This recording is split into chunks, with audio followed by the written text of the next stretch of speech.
Morning student, SG online class में आपका स्वागत है। आज मैं आपको पढ़ाने जा रहा हूँ बीएड थर्ड सेमेस्टर का जो फर्स्ट पेपर है, compulsory paper school management and leadership.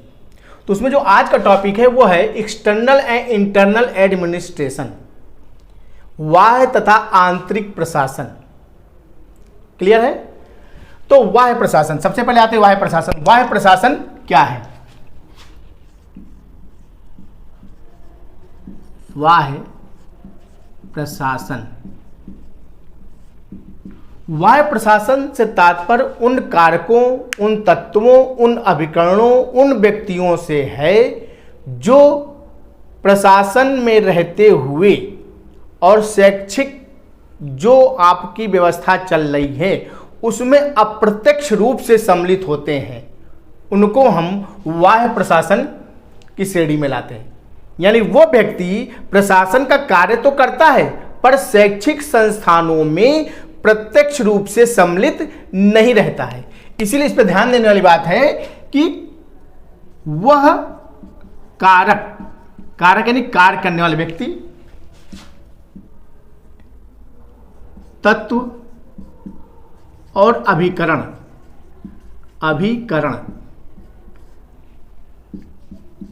तो अभिकरण से क्या तात्पर्य है? जो एक तरह से एजेंट, जो बीच का काम करते हैं। यानी बाह्य प्रशासन में ये तीन तत्व काम तो करते हैं पर शिक्षा के अंदर या किसी संस्था में प्रत्यक्ष रूप से सम्मिलित नहीं होते हैं। उसको हम बाह्य प्रशासन की श्रेणी में लाते हैं।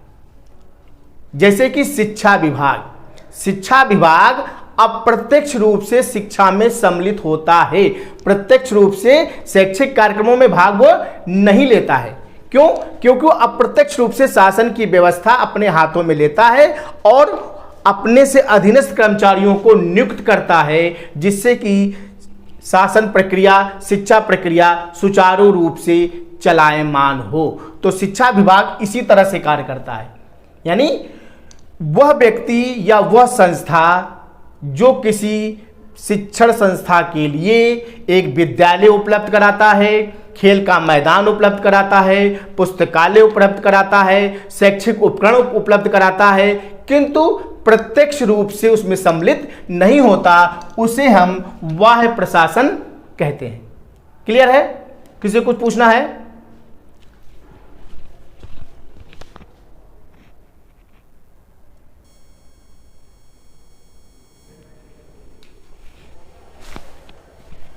अब आते हैं इसके गुण।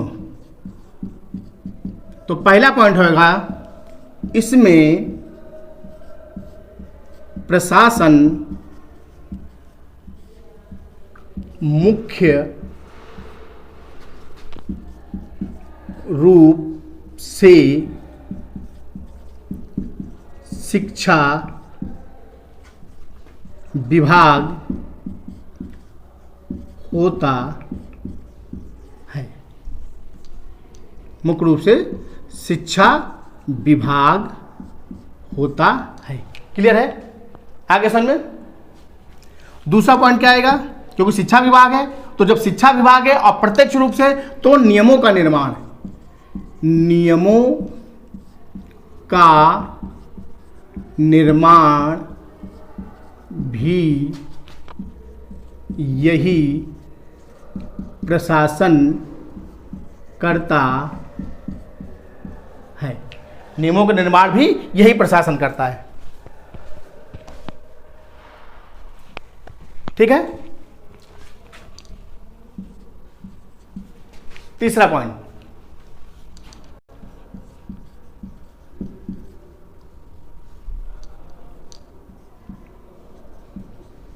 नियम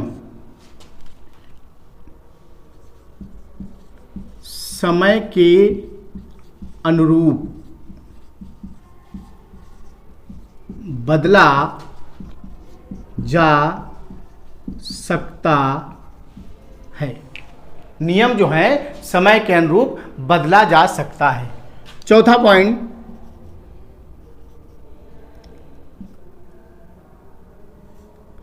कर्मचारी की नियुक्ति,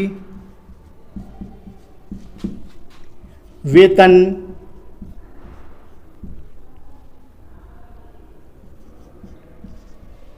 कार्यक्रम मूल्यांकन, कर्मचारियों की नियुक्ति, वेतन, कार्यक्रम और मूल्यांकन का निर्धारण कौन करता है? शिक्षा विभाग। कौन करता है? शिक्षा विभाग। क्लियर है? ठीक है।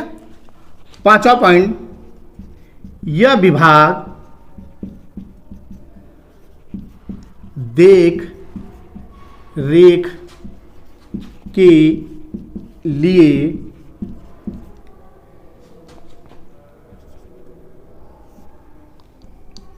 के लिए पर्यवेक्षण नियुक्त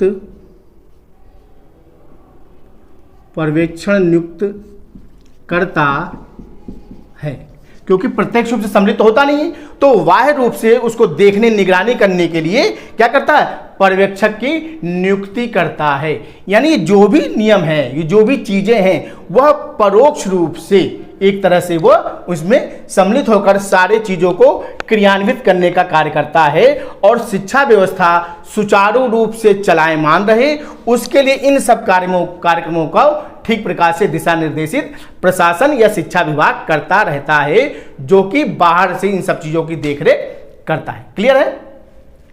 तो आंतरिक प्रशासन से तात्पर्य उन प्रशासन से है जो सक्रिय रूप से शैक्षिक कार्यक्रमों में सम्मिलित होते हैं, या शिक्षा से संबंधित जो विद्यालय होते हैं, शिक्षा संस्था होती है, उसमें सक्रिय रूप से सम्मिलित होता है।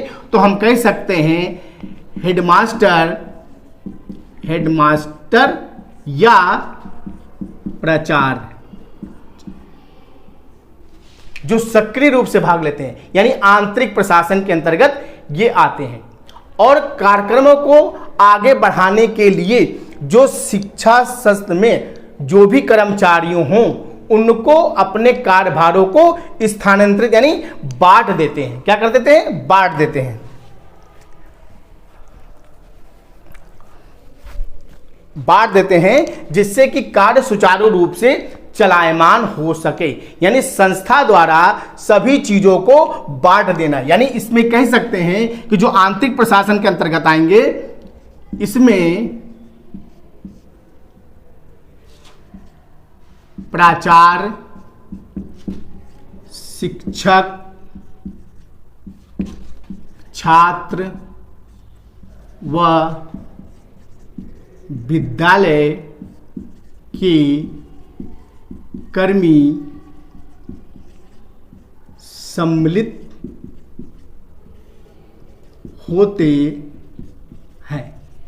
यानी इसमें विद्यालय और इन चीजों को मिलाकर एक तरह से प्रशासन कार्य चलायमान होता है। यानी एक प्रशासन जो है वो कर्तव्यनिष्ठता, वस्तुनिष्ठता और उत्तरदायित्व के अनुसार सबको निभाना पड़ता है, और सहयोग के माध्यम से एक संगठन तैयार होता है, और वो पूरा संगठन एक तरह से प्रशासन का कार्य करता है, जो कि आंतरिक प्रशासन के अंतर्गत आएगा।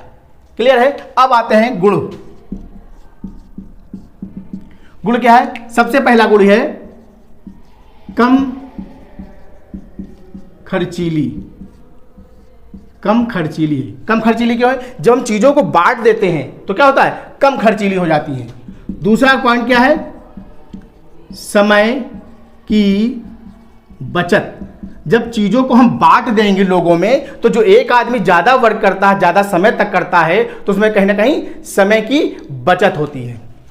तीसरा पॉइंट निष्ठा तथा उत्तरदायित्व की भावना उत्पन्न होती है।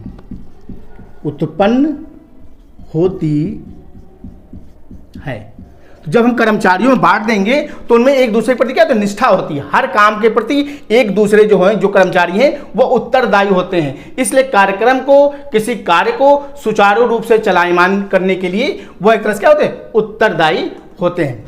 चौथा पॉइंट क्या होगा? मनोबल। मनोबल बढ़ता है। अब मनोबल क्यों बढ़ता है? मनोबल इसलिए बढ़ता है पद के अग्रसर पद के अग्रसर होने की लालसा। तो मनोबल कब बढ़ेगा? तो जब व्यक्ति काम करता है, संगठन में रह के काम करता है, तो जब उसके कार्यों को सुचारू रूप से चलायमान होता है, ठीक से काम करता है, तो उसके पदों में कहीं ना कहीं उच्च पद पाने की एक लालसा होती है, एक पद दिया जाता है, उसको मोटिवेट किया जाता है, जिससे कि उसका मनोबल बढ़े और कार्य क्षेत्र में ठीक प्रकार से कार्य करे। 5वां पॉइंट, कार्य का बोझ कम होता है। भाई जब लोगों में, संगठन में कार्यों को बांट देंगे तो क्या होगा? व्यक्तियों पे बोझ क्या होगा? कम होगा। क्या होगा? बोझ कम होगा। और लास्ट पॉइंट जो है इसमें, 6वां पॉइंट, इसमें